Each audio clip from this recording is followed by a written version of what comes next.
So there are types of resistance. I think, we think of the more prominent examples of, the screaming, the crying, the, crumpling up a paper and throwing it, the sort of more aggressive displays of resistance when a child just absolutely cannot or won't do the assignment, and then just kind of, can even go into crisis over it. And maybe, that's your experience with those power struggles and the child getting so upset in those moments.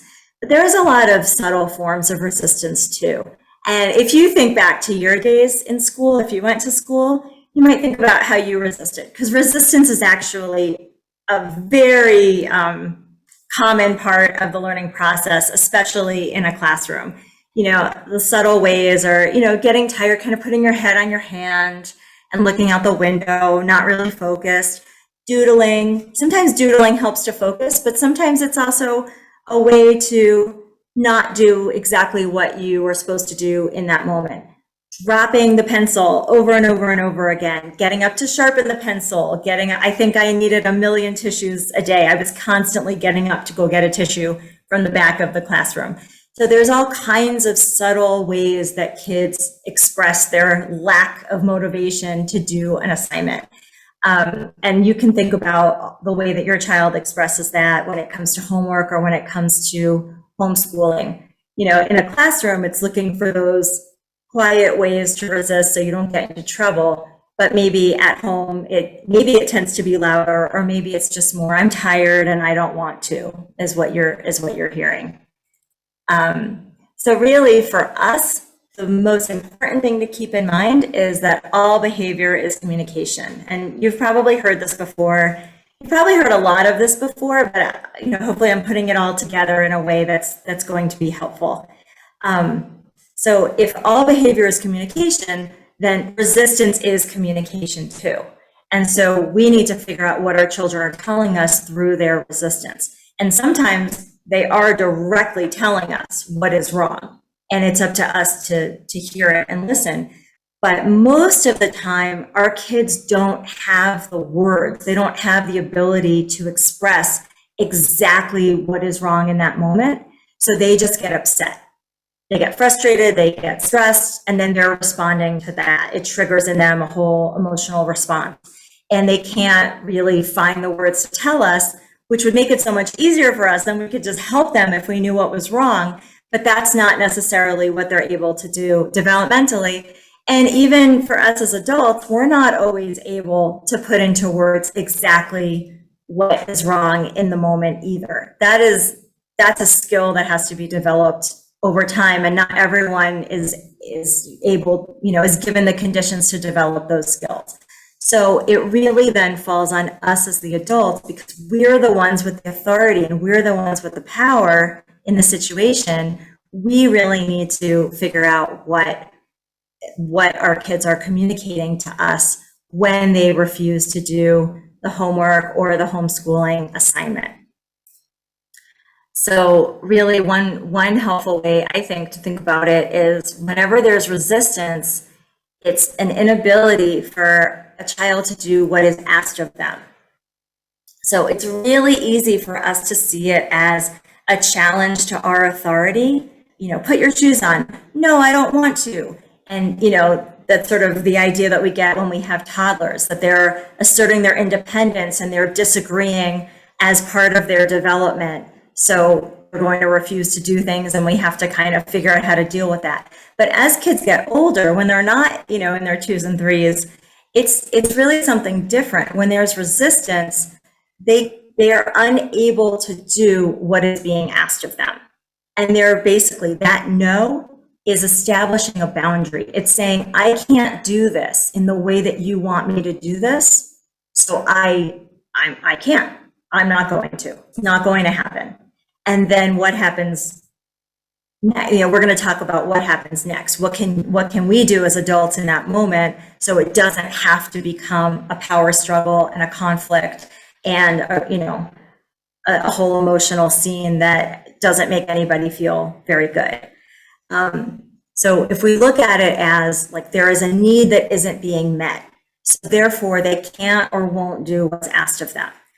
So if we totally eliminate the idea that our kids are just being lazy, just being difficult, just, challenging our authority, especially I know as for homeschooling parents, that is a really tough thing because you're responsible for their education. So when they say no, it can feel like, a challenge to your authority as the teacher, which is tough because when we were in school, we couldn't say no. We had to just do it. Even if we really, really, really couldn't or didn't want to, we didn't have a choice. But our kids can't just do that. Our kids are not wired in a way to passively conform. They're very well aware that things are not clicking for them. They don't feel comfortable or they have a need that isn't being met and they can't just go ahead and do the assignment. I know it would be so much easier for us if they could just, suck it up like we had to, just who cares how you're feeling? Who cares what you think? Just do it anyway. But that's really not possible. And so that resistance is a very clear communication. I can't do this the way that you're asking me to do it right now under these conditions. So what does that mean for us? It means that we have to turn into detectives. And, as parents, we are detectives all of the time. We have to find the missing sock. We have to find the shoes. We have to find that one Lego piece in a container of 2,000 Lego bricks. But it's that one that our kid needs, and we have to find it. So all of the time, we are constantly looking for whatever they need from us. And we're also constantly meeting needs because we know that our kids have triggers and will get upset if certain things happen. So whether or not we're aware of it, there is so much that we have to do every day to set our kids up for success and to try to meet their needs so that they can be successful in a play date, in the classroom, on the weekend when it's rainy and they can't go outside and run around. There's so much thinking and planning and meeting needs that we do all of the time.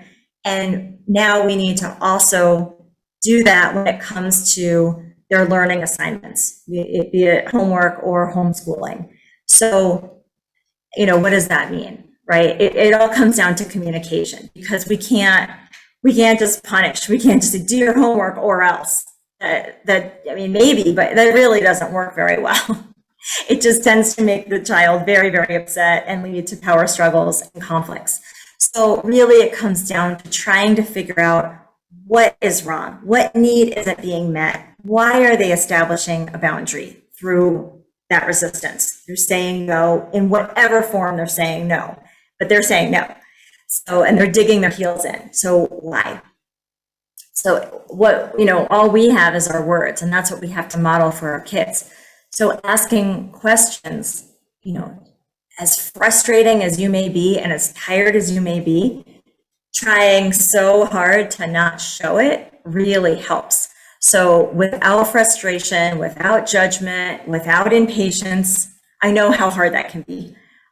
Asking questions to really find out why, to get to the bottom of what is the issue with this assignment, with this homework, with homeschooling, and doing our best to create a safe, trusting, collaborative environment. So knowing, and when our kids know that they can tell us anything and they're not going to get in trouble and we're going to help them figure it out and work with them to solve the problem, that makes all the difference. So, if you think about it, maybe one reason that our kid can't do the assignment is that they weren't paying attention in school and they don't know how to do that thing because they were looking at something really interesting or, doing things with their fingers or drawing on their page, and they totally zoned out. They didn't pay attention. They don't know how to do the assignment now.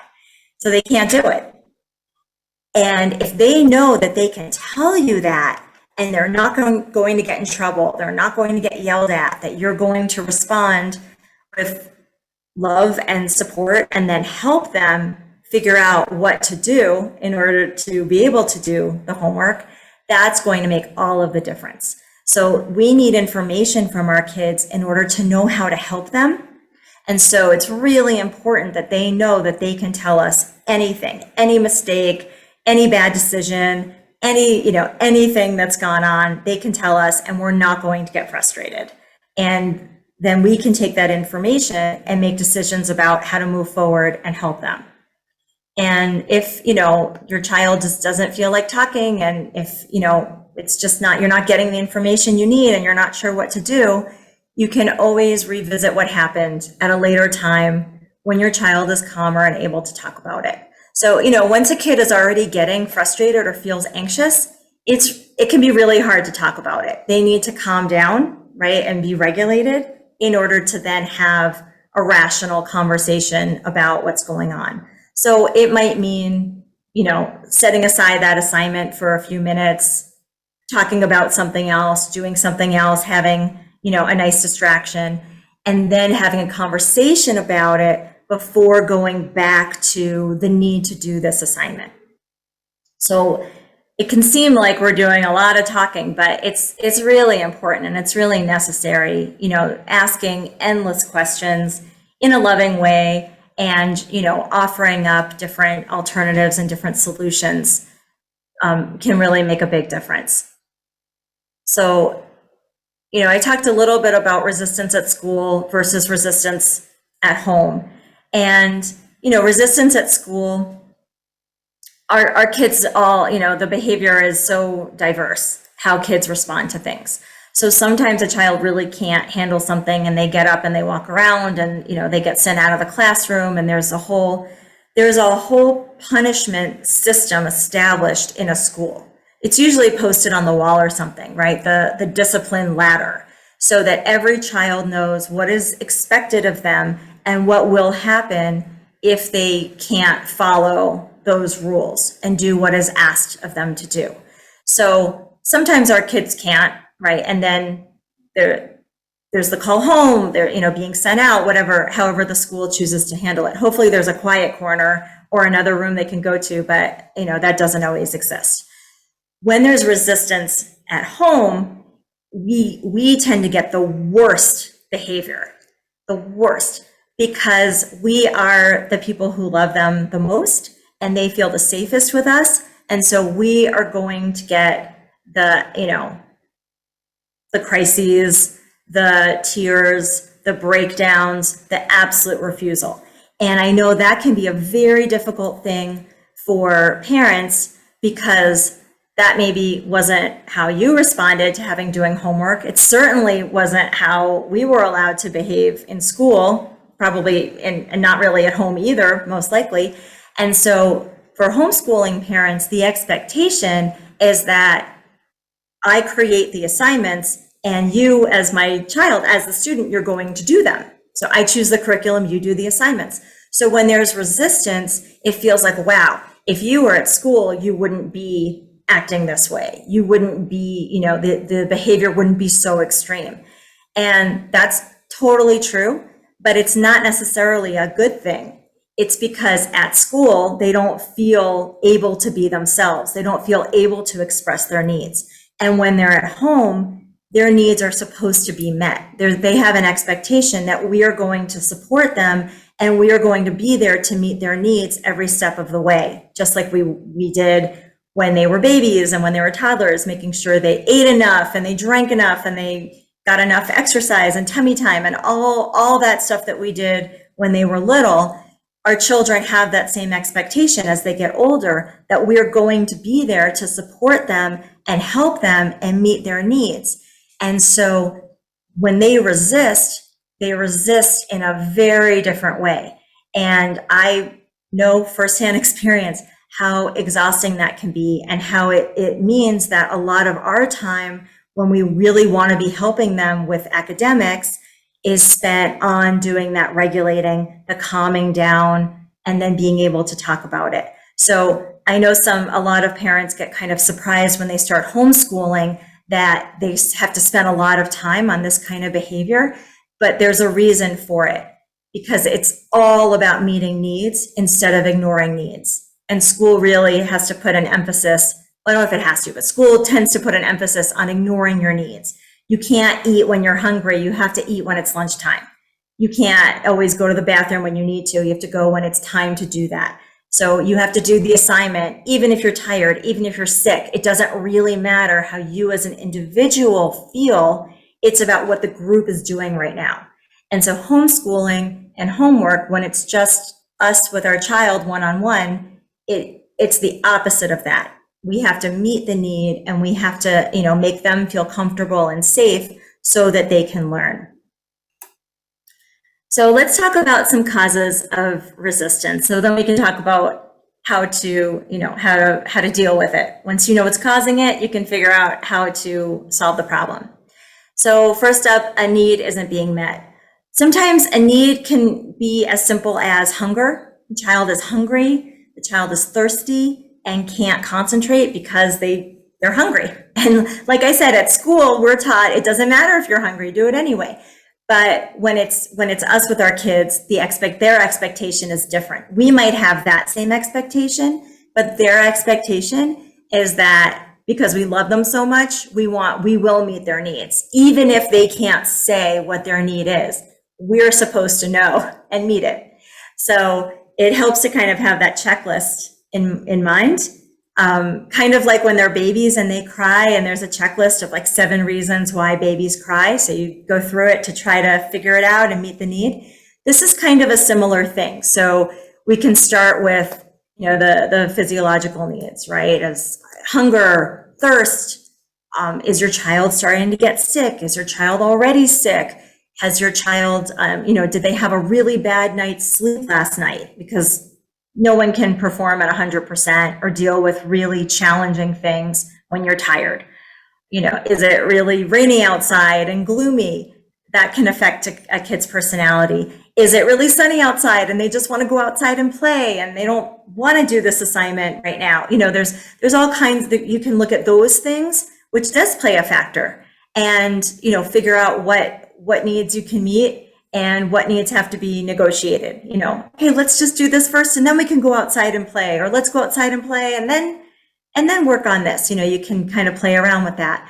But if a child is hungry or thirsty, it is really difficult to do a challenging academic assignment. So that really needs to be one of the first things to look at and check. Another is maybe there's a need for a different type of activity. How long has your child been sitting still? Especially if it's a long homework assignment, making a project, if it's, homeschooling and you're sitting at a table doing it. If your child needs to move, then, really keeping in mind, how long has my kid been sitting still? Okay, we need to take a break. I see the frustration starting. I see the stress building. I don't want it to go further. So let's just stop and take a movement break and, maybe go outside, get some fresh air, and then come back and keep going. So, maybe there's been a lot of writing and there needs to be a different type of activity, too much math. You have to kind of look at what's been going on. What's the context that, this resistance is happening in? And, sometimes the task is repetitive, tedious, and not intellectually stimulating. And this certainly can be true of homework, especially when kids are first learning how to write their letters. To make a young child write the letter E, 10 times, 16 times, that can, feel awful. It can even physically feel awful if their, muscles in their hands aren't developed enough. So what is it that they're actually being asked to do, and how is it affecting them? How do they feel about it? So that really needs to matter, and something to take note of. And, maybe the assignment isn't developmentally appropriate for your child. And this, I'm going to go through resistance with homework versus resistance with homeschooling. So I'll repeat this later, but when it comes to homework, we don't really have that much of a say as parents in what the assignment is. When it comes to homeschooling assignments, we do have there's an enormous flexibility with homeschooling. So a child isn't always ready for everything that a curriculum includes. And that's really up to, we have to be gauging that every step of the way, because we can't rush development. Development's not based on age or grade level. It's just, it's very individualized. And so we need to make sure that what we're asking our kids to do, they can actually do. You know, for example, if you take the writing thing, if you don't have the muscles developed in the hand, it's very difficult to write a lot. So, you know, just to look at what, you know, or another example is, you know, multiplication, right? If a child has to do a worksheet of multiplication problems and they don't understand multiplication, they can't do that homework. It's like putting a foreign language in front of them and asking them to write in it. It's not going to click. So we have to make sure that our kids are actually ready and able to do the assignment we're giving them at that moment. And then lastly, and I think the last one is actually in many ways the most fundamental of it all, that there is a lack of meaningful learning with a clear purpose and a connection for your child. Just the arbitrariness of it is very difficult for our kids to go along with. Why this assignment? Why do I have to do this? Why do I have to do this in this way? That is something that can just make an assignment feel impossible. It's just, you know, some adult has decided that I need to do this thing in this way. I don't know why. I don't see the purpose of it. I don't want to do it. And for our kids with ADHD, that in and of itself can be enough to make an assignment impossible. Just that sort of arbitrariness and not having any connection, not seeing any purpose, any meaning at all. There's no reason to do it. I can't do it. So again, we were conditioned in school that you don't ask why, because no one's going to answer, or nobody cares if you find meaning in it. You have to do the assignment. This is what it means to learn. But our kids are, you know, so different, so incredible. They demand to be respected. They demand their needs to be met, and they demand to know why they have to do this thing. They want there to be meaning and purpose in the work that they're doing. And that's I think it's a beautiful thing. I think as adults, we would love to find meaning and purpose in the work that we do to, you know, earn a salary, to earn income. We don't always get that, but we certainly would love to have that. And the jobs that do fill people with a sense of purpose and meaning, people tend to be a bit happier doing. So I think if we think about it, it actually makes a lot of sense why kids would want to have some connection, would want to find purpose and meaning in the work that they're doing, especially when that work is challenging for them. It's easy, okay, it doesn't matter. But if it's actually really hard, there really needs to be a reason why. So, you know, here are some ways to motivate and create meaningful learning during homework time. I'm going to start with homework and then I'll do homeschooling. Because with homework, like I said, you really don't get to choose the assignments. The teacher has decided that. Maybe it's part of a bigger curriculum.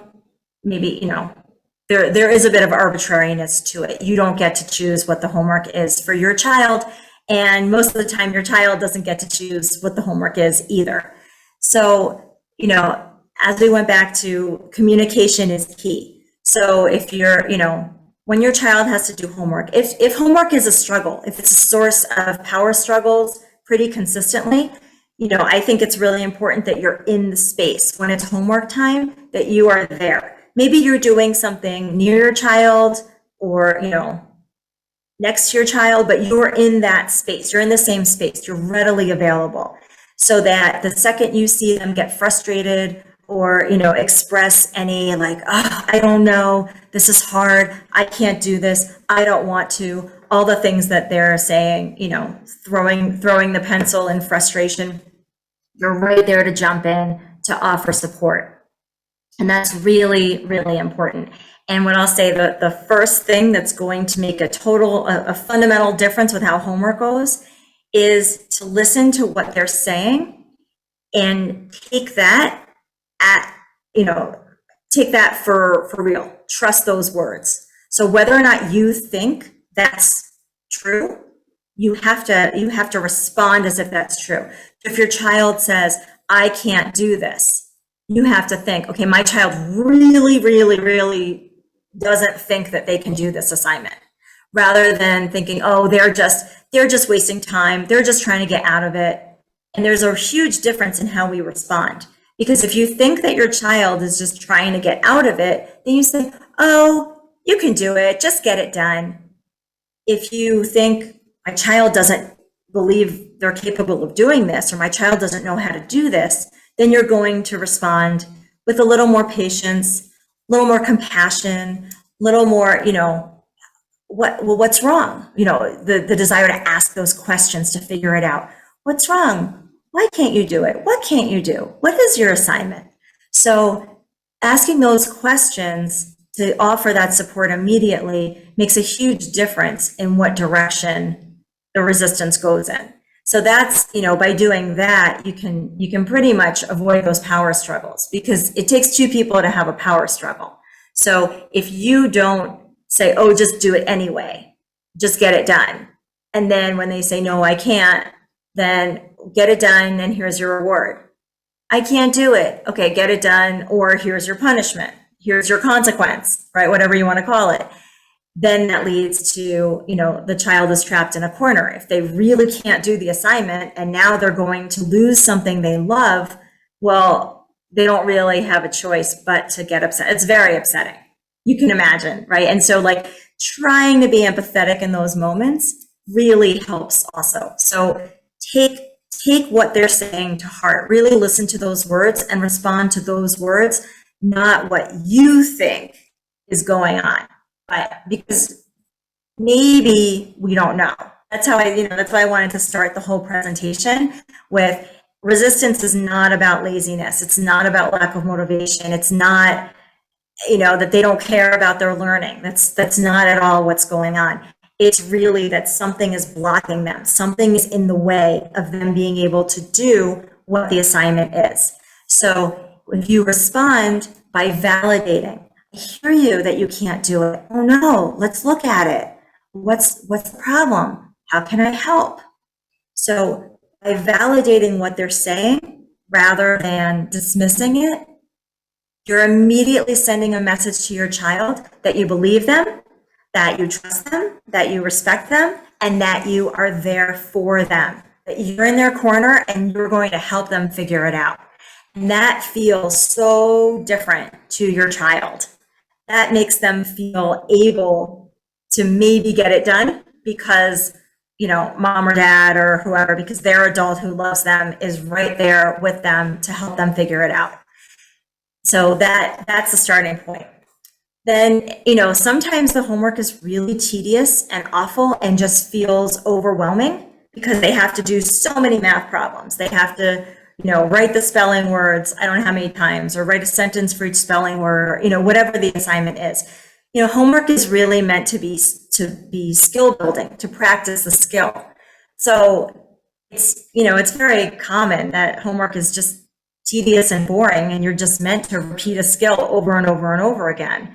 And so for our kids, kids with ADHD, that can feel, really unpleasant. Really, it can feel physically unpleasant, and it can feel overwhelming and impossible, and it can cause a lot of stress.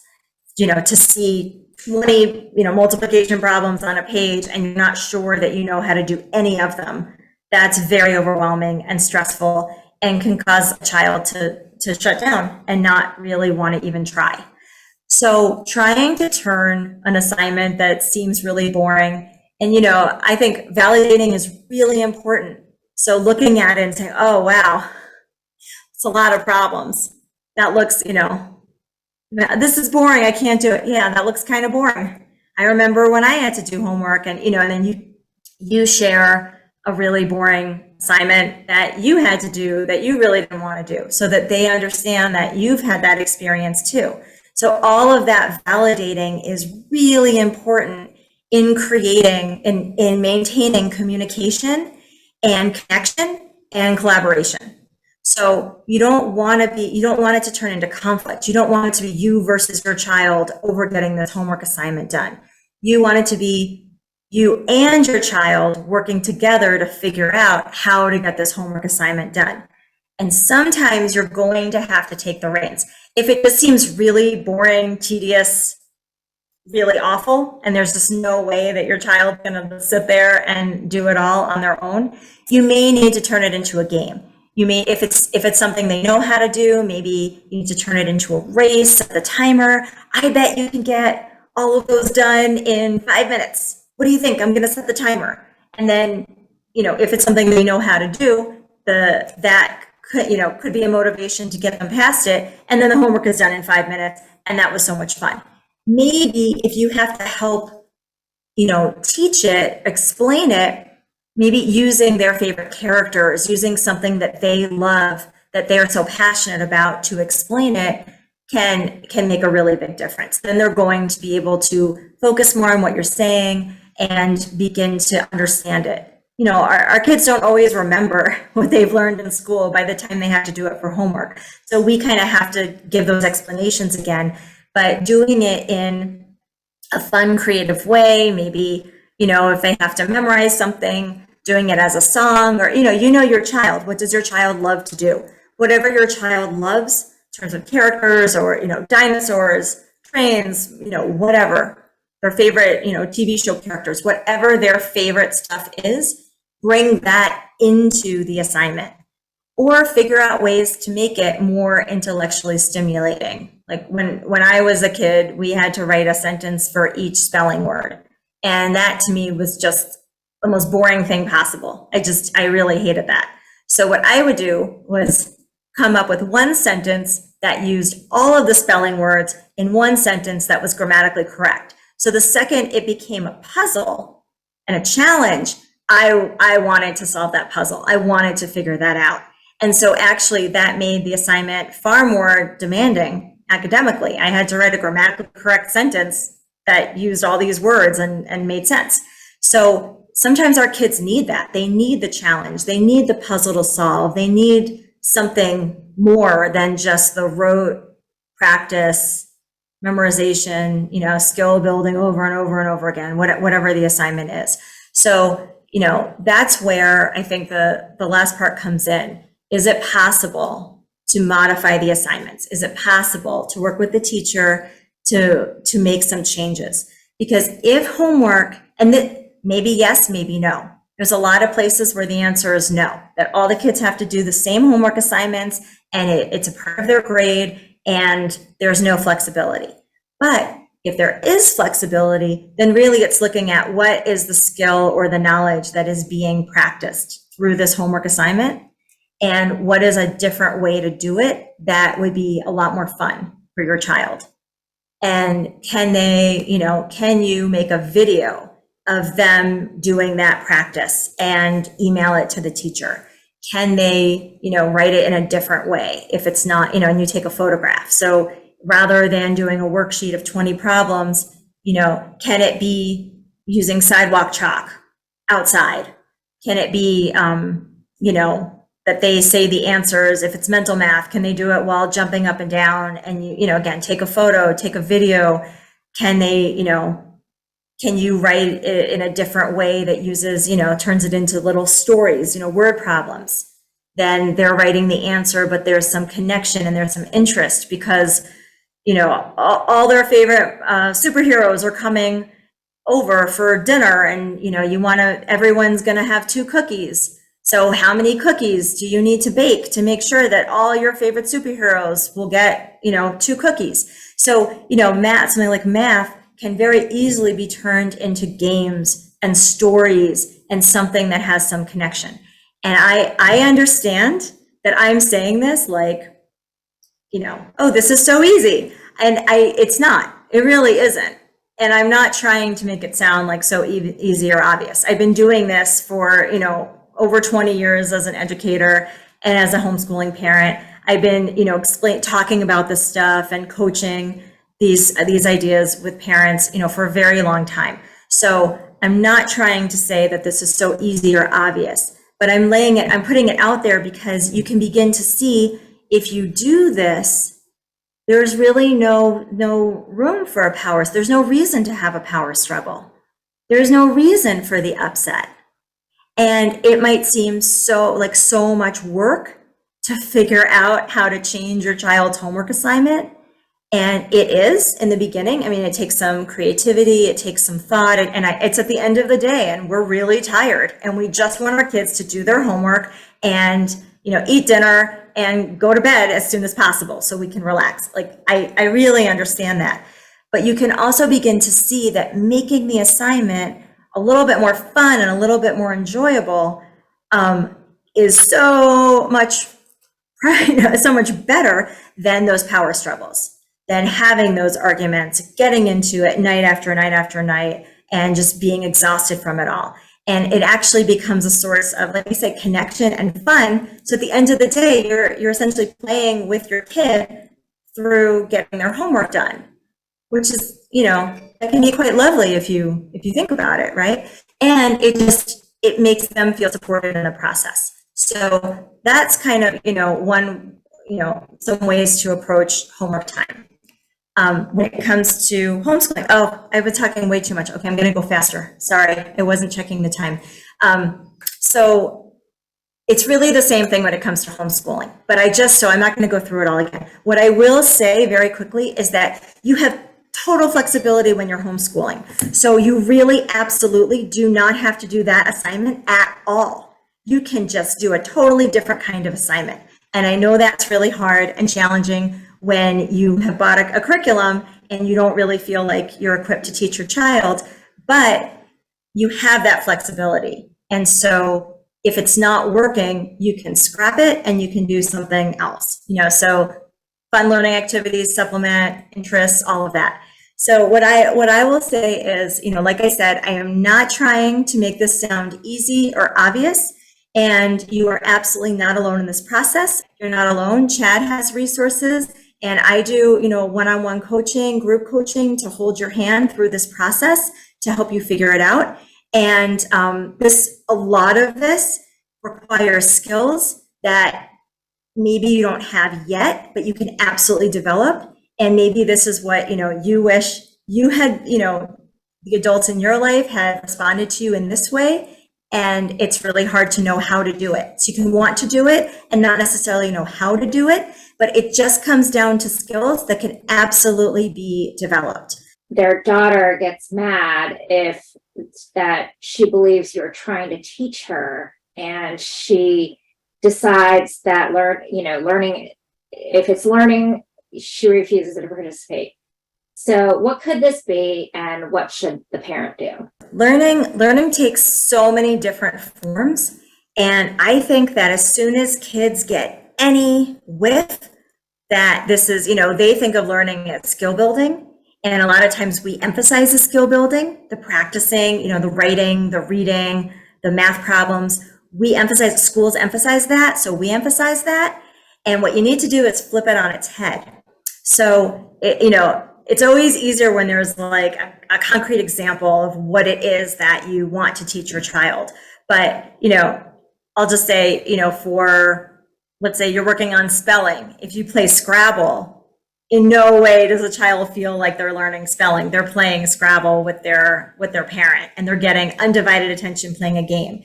Yahtzee can teach, multiplication, Boggle can teach spelling. So, there's all kinds of card games. We have to teach, we're their first teacher, and we are their teacher. We have to teach them, but you have to make it seem like make it fun. If it's fun, then it doesn't feel like you're teaching. So it's the second that we step into that role of teacher, as we experienced the teacher that nobody wanted. We didn't even want that when we were kids in a classroom, if you think about it. So it's, how do you use the I don't know what age your daughter is, but I don't know if you're talking about math, like I said, having a tea party with their favorite, or a dinner party. I'm not trying to be sexist. So having a gathering with their favorite, toys to play with. And, there's a ton of math in that. There, you can even actually bake the stuff and divide it, there's so many different ways. That's really the thing to keep in mind. There are so many ways to teach something. And so keep looking for the fun of it, and that the skills are secondary, and then they don't actually know that they're learning it, because the skill is what they have to do in order to get to the thing that they want to do, which is make sure everyone has enough cookies. That's what matters, not the division. So that's really the trick to it. Those are really great suggestions. Thank you. Are there any homeschooling curriculum that you recommend, particularly for elementary age children who are gifted and have ADHD? Yeah, so my feeling is you can choose any curriculum, a free curriculum, because when you're talking about a child with ADHD, at any, it doesn't really matter the level. When you're talking about neurodiverse kids, they all need to be intellectually stimulated, and there is no way that you're going to get everything from one packaged curriculum. So choose whatever. I really support choosing free curriculum because I don't think you need to spend money on it. It's a guide of what topics you're teaching in the sequence, and that's a difficult thing to figure out when you're homeschooling. What do I teach, and then what, especially math, where one thing builds off of another. It helps to have that sequence of topics, but you're going to have to modify it for your child and your child's interest. And that's, that's something I specialize in doing with parents, coaching them through that. How do you figure that out for your child? What does that look like? But it's very difficult to find a curriculum that's going to match your child's learning needs and their interests and their intellectual level all in one. So I really think, I know it's daunting and scary, but it's really something. You take a deep breath and just think, I'm going to have to modify this. I'm going to have to change this for my kid.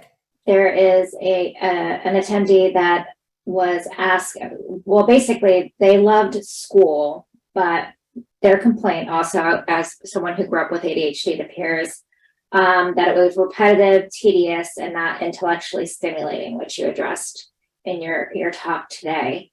So the question was, what do you think about unschooling for twice exceptional high schoolers?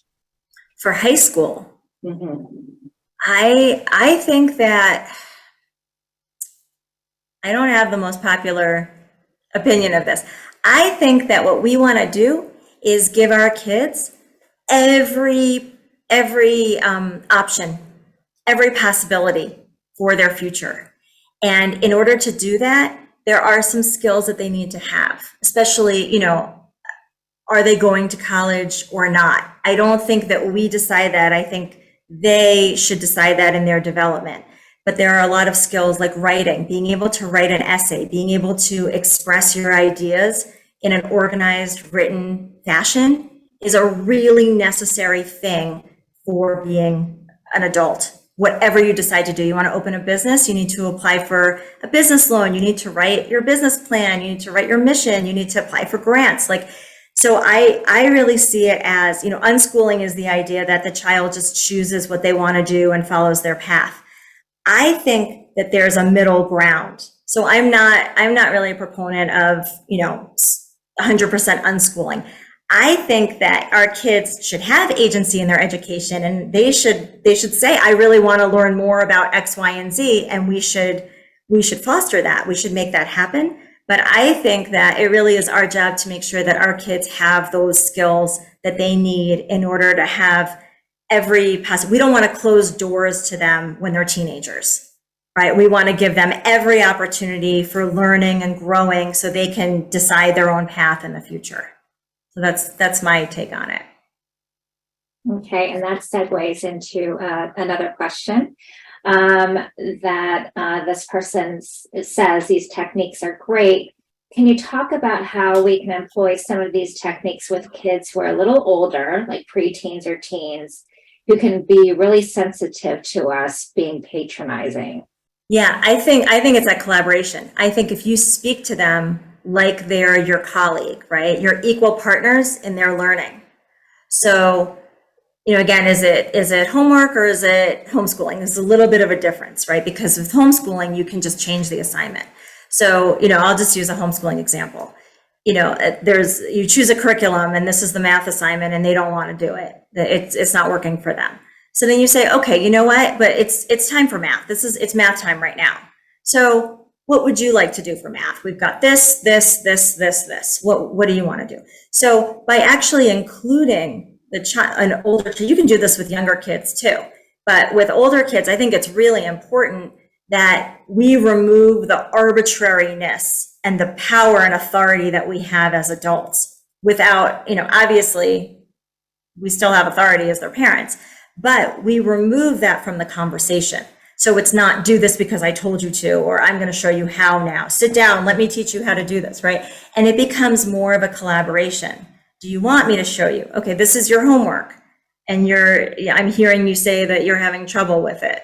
So, how can I support you? What do you need from me? What can we do? Right? And maybe it might mean, emailing the teacher saying, you know what, my child really had no idea how to do this assignment. Can you re-explain this tomorrow and give them another day to figure, to do this homework assignment or something like that. So I really think they need to know that we're on their side, and we need to teach them how to be problem solvers. So every time there's an obstacle, something is in their way, they can't do it, rather than us taking over, which I think older kids really hate when we just kind of take over and tell them how to do it and what to do. And we want to, because we really want to help them, but they hate it. So instead, it's like, okay, well, what do you think the problem is? Well, what do you think is stopping you? Well, and I don't know, but you stay calm and you keep asking those questions, take a break, come back, offer some suggestions, and try to solve the problem together rather than taking over. And, it just makes them feel bad. Like, you know how to do it, they don't, and you're telling them what to do. And then you got all the hormones mixed in. So they're going to react really, get away from me, I hate you, but you just take deep breaths and you don't take it personally. Don't take anything personally. This is about them and their development. It's not about you at all, at any age. It's not about you. So, just try to be patient and supportive and, ask those questions and, stay calm and see if you can come to, reach a point of collaboration. And it might take some time if your child isn't used to you doing that. They have to learn how to collaborate with you, and they have to learn how to say what they need help with. Like, how do you verbalize what your need is? That takes some work. That's a skill, right? So by doing this, we're developing those skills in our kids. So they can't necessarily do it in the beginning, but they can with time. Thank you. The next question is from a parent who is looking for some tips on helping a child who has inattentive ADHD and reading.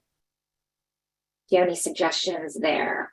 I would say make it a special time moment where it's you and your child, maybe snuggled on the couch if they like to get close and have that kind of affection, but it's you and your child with the reading. If it's specific reading from school that is also just tedious and they don't like the story and they're not in it at all, then maybe you start out with a compromise. They read, you read a sentence or you read a paragraph, they read a paragraph.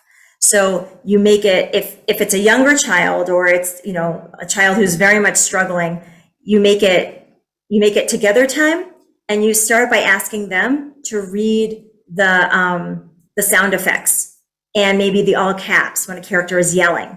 So they're not just reading straight text, they're reading those specific things. Then, if this is fiction, then you cast.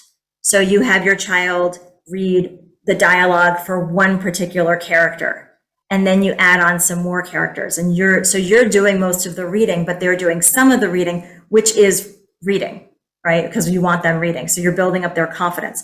So there's that sort of stuff. If your child feels comfortable reading graphic novels, that's fantastic, or comic books, that's reading, and that's developing their skills and confidence in reading. So they can do that on their own if they like to, which is fantastic. And then together you can choose something that is a really fantastic read and do it together. And then gradually they read more and more and more, but you're still reading out loud. And so it's this special time that the two of you have together.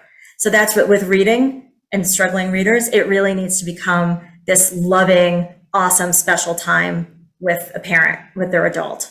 And that changes how they think about reading. So it's not a frustrating experience where they're constantly failing and just getting it wrong. It's that special, quiet attention with an adult that they love over a really amazing story. And if you have a say in the book, choose incredible stories that both of you love and you just want to know what happens next. That's one of the best ways to get into it.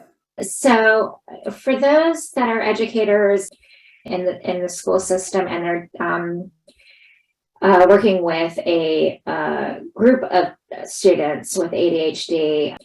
Sometimes it gets really hard to get the attention of the student who shows signs of resistance.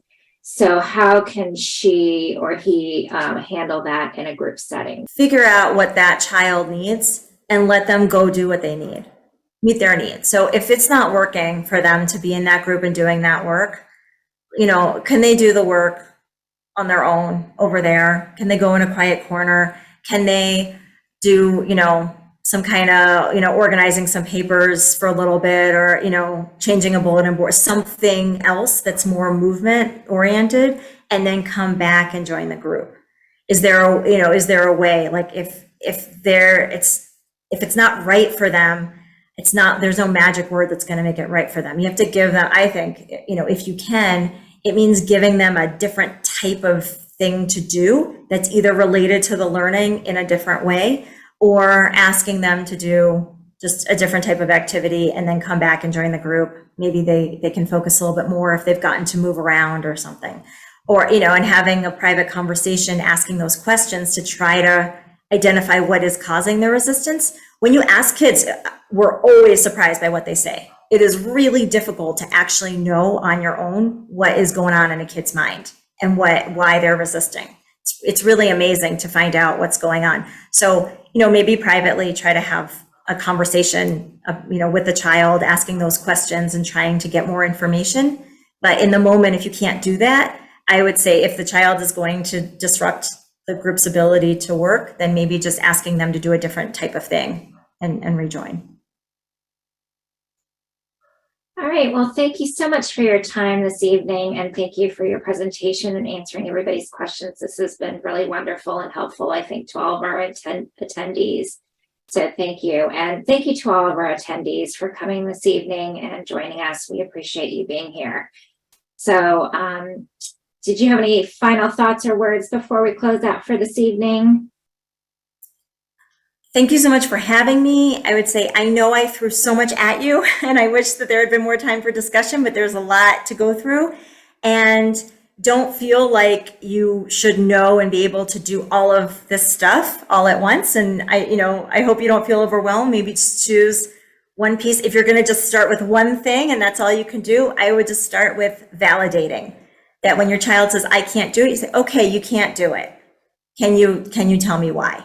So as soon as they hear that validation, they're able to stay calm, to take a deep breath and calm. They don't have to get into fight mode to convince you that they can't do it.